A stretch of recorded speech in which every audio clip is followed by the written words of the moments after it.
My name is Jenny, and I'm a wife and mom raising 2 kids. But I used to live a more glamorous life as a TV reporter.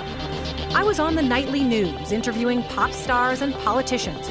So when I said goodbye to TV and hello to motherhood, I suddenly discovered what we moms are up against. We live in a world that tells us to be rich and famous, thin and successful. You know, almost nobody says, "Oh, hey, you're a mom? That is fabulous." But you are fabulous, and I'm here to tell you why. It's the Channel Mom Show, celebrating you with Jenny Dean Schmidt. Brought to you by Therapon Skin Health, helping moms have healthy, youthful-looking skin for 20 years. Put a candle in the window. Yeah, that's appropriate this morning. Welcome back to the Channel Mom Show. We are here to celebrate and help you moms. You are listening to the Channel Mom Show right here on Mile High Sports Radio, AM 1510, FM 93.7. I am your host, Jenny Dean Schmidt, here with Shelley and with Daniel today. We have been talking, of course, about the shooting that unfolded in Aurora, Colorado, because we are Coloradans. That is something that is on the top of many of our minds. I imagine there are some people that are tired of talking about it even 24 hours later, but when we lose our fellow citizens, we owe them that sort of honor to not just forget it right away and not just, We were talking in the break. I think it affects us all. Mm-hmm. We all go to movies. Yeah. This is just, something we do with our families every now and then for fun. It affects us all in our way of life. It does. And again, not to go overboard with this, but you and I having, watched our husbands, and you were actually in the building when the Platte Canyon shooting unfolded. Again, having been through that, I have to say that when I went to movies here in the last 5 or 6 years, just because I'm aware of how much attention my husband now has to pay to the security at Platte Canyon, I've been always amazed at how little security there is in movie theaters. I'm not chastising anybody, but I've always been amazed because I'm so used to security now. Through airports and schools and churches, even our church, even the church I attend has guys who have, are allowed to carry concealed weapons to deal with this kind of thing. So you know what I mean? I imagine now that movie theater security will be beefed up, don't you think? Probably. Yeah. And then also our movie tickets to pay for the movie security. It continues on. Yeah, it'll all be connected. At any rate, we feel like this is something that people are at least thinking about today, and that's one reason we're addressing it and dealing with it and going off some of our usual format here on the Channel Mom Show, being a little bit serious. But we know there are mothers out there and families out there that are having to deal with this and figure out how to talk about it with their kids. And you've got that renewed perspective this morning, which is that you're grateful that you're okay, that your family's okay, that you didn't happen to go to a movie this summer that broke out in violence like this one did. Of course, our prayers and our condolences to those families who are suffering this morning. Strangely enough, I had booked this gentleman weeks ago, and it's just incredibly amazing, maybe a divine appointment that he is now on the show. Cecil Murphy. He is the co-author of the New York Times bestseller, 90 Minutes in Heaven, and his new book called Making Sense When Life Doesn't, The Secret of Thriving in Tough Times. Very appropriate for this morning. Cease has authored many books, and he has also been a pastor, so he is prepared to help sort through all of the feelings and facts that people are struggling with after the shooting here in Colorado. We are very, very pleased to welcome Cease Murphy to the Channel Mom Show today. Welcome. Hey, thank you so much, Jenny, for having me as your guest. We are blessed to have you. I want to hold up your book for the camera because we also put this on videotape. Here is Cease's latest book, Making Sense When Life Doesn't. All right, let's get right to it. You agreed that you'd be willing to talk about this today because most of the nation is talking about it.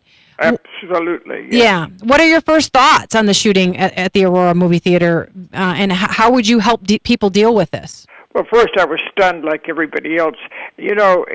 I think tragedy is always like that because it's unexpected. Mm-hmm. And here's, I think, the problem, especially in America, because we've, on the whole, we've had a pretty easy life. We haven't been invaded as other countries have in Europe and Asia. So we expect life to be easy and smooth and simple. And when things go wrong or turn upside down, we're shocked and sometimes even paralyzed, not knowing what to do. Like 9/11 just threw this whole country into confusion. Mm-hmm. So that was my first thought is, we just don't know how to cope with the unexpected tragedies that hit us. We don't. And in your book, you have a lot of amazing maxims, and one of them is that life is messy, and that you yourself have been through some tragedies. You went through a terrible house fire, as I recall, and lost your son-in-law. So you're familiar with tragedy and how people may be feeling today. Talk about some of those. I'll tell you one other way. When I lived in Africa, I got in some problems with a teacher. He was clearly wrong. I just didn't handle it very well, and so he and a gang of high school boys beat me up, really beat me up pretty badly. Poured kerosene all over me. Were going to set me on fire. The only thing that saved my life is they couldn't find a match. So my point is, I've been on those kinds of things before. Yes. Yeah, you have, and you try to speak into that. You try to tell people that sometimes in the messiness is where they find grace and the ability to grow and to change, and they don't even realize they need the mess. And I'm sure you can't tell that to some families this morning that they needed this, but you do always come back to that theme that failure and misfortune and those are the things that make us grow. Yeah, they are, and it's awfully hard to say that. In fact, I never say that to people when they're in the midst of their pain. Absolutely not. As you just said, they don't need to hear that. I think on some level they probably know it. But they sure don't want to hear it when they're hurting. Yeah, they don't. So what would you say to them? You're a pastor. You've written this book, making sense when life doesn't. What about those families that just seem senseless? They don't want to get out of bed this morning. They're angry. They are feeling bad about the gentleman who carried this out, James Holmes. They don't see forgiveness. They don't see hope on the horizon. What are the kinds of things you do say, or do you just listen? Well, that's primarily I listen, but I'd say, hey, if you feel that way, it's okay to feel that way. I think it becomes unhealthy if you stay that way. Mm-hmm. But, we're hurt, we're shocked, we all respond differently. Some people just want to go to bed and pull the blankets over their head. Other people want to sleep. It doesn't matter what your response is. That's who you are. But there comes a time when you finally have to say, okay, I've got to face life and grow. But I don't say that to them immediately after such a tragedy. How can you expect people to process it that quickly? The best thing I could do, and the only thing I know how to do, is to say, gosh, I am so sorry. And that's what, and I think if they know I'm saying it from a genuine compassion and not just throwing words at them, that's probably all I can do for them. Yeah, and that's very realistic. By the way, we are talking to Cease Murphy, the author of Making Sense When Life Doesn't, and also the co-author of New York Times bestseller, 90 Minutes in Heaven, and we're going to get to that book as well.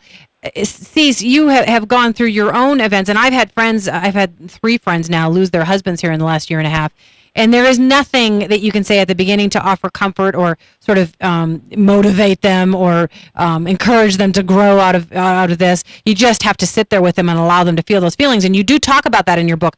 Go ahead, feel sorry for yourself. Even you say it's you feel angry. You're allowed to feel these bad feelings. Just don't allow those negative feelings to determine how you're going to behave in the rest of your life. Yes.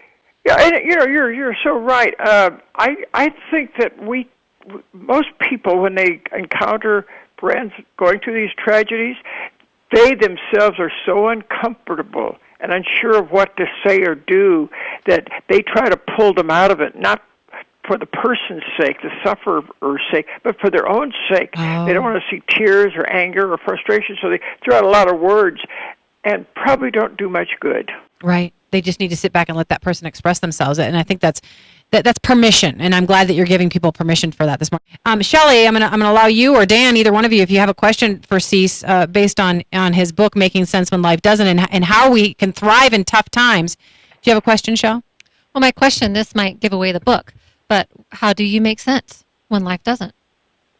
Well, I think, that's a tough question.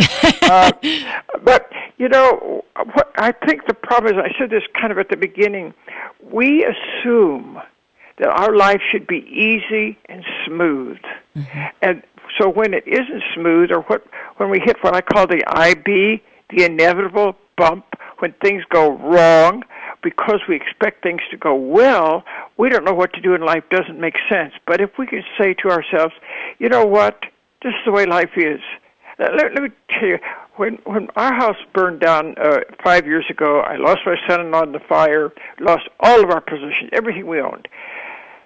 And I was very, very close to my son-in-law, so it was a real deep tragedy for me. But my best friend came by a few minutes later and hugged me, and I looked at him and I said, I've been preparing for this. Now, I didn't mean that I prepared for a fire or the death of my son-in-law. What I meant was, every time I've gone through some difficult time and survived it and grown from it, it prepares me for the next one. And there will always be a next one as long as we're alive. Yeah. And people don't want to hear that. But as a pastor, you know that the Bible tells us in this world you will have tribulation. There's evil in the world, and things are going to go wrong.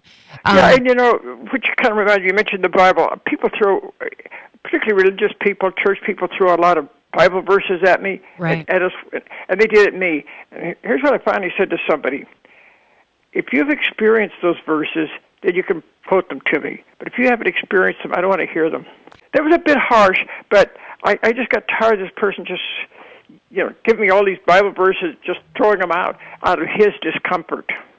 Very, very good point. And even as a pastor, you were sensitive to it. And I do think that occurs sometimes. And that's one reason we've been discussing. You just have to listen. You can't say, well, this is how you should view this, and you need to follow these 3 scriptures. And you're right. Sometimes people do that. And it's not that those scriptures aren't the truth. And it's not that at one point they can't help somebody. There's a reason, scripture exists, because it's there to help people. But you're right. Initially, people just want to be heard or listened to or comforted. They don't want to be told, this is how you should be feeling. This is the maxim you should be following right now, right?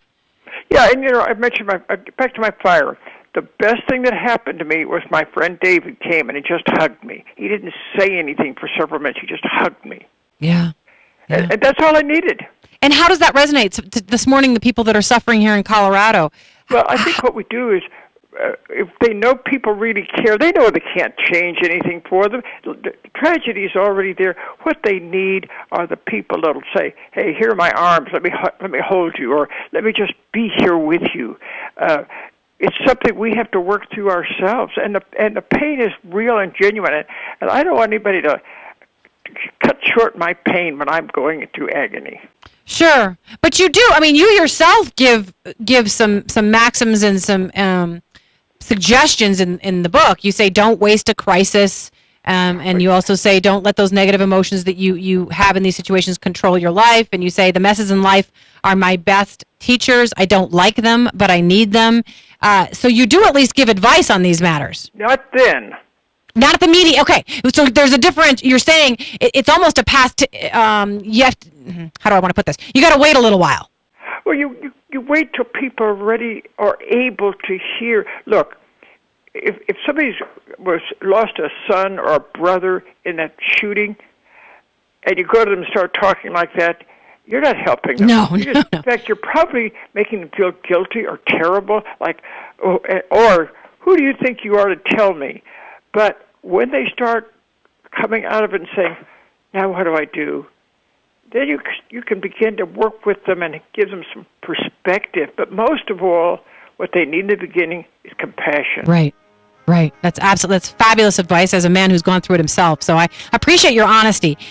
Cease, will you stay with us? Oh, I'll be glad to. Okay, we're going to take a break here. Cease Murphy, also the co-author of 90 Minutes in Heaven, a very well-known book. I happen to have read it myself. He's got Visions of Heaven. There's a place where you can offer somebody comfort when they're ready for it. So we're going to talk to him about the Visions of Heaven that his friend Don Piper had, and how co-writing that book affected him. So please stay tuned as we talk more with Cease Murphy about 90 Minutes in Heaven.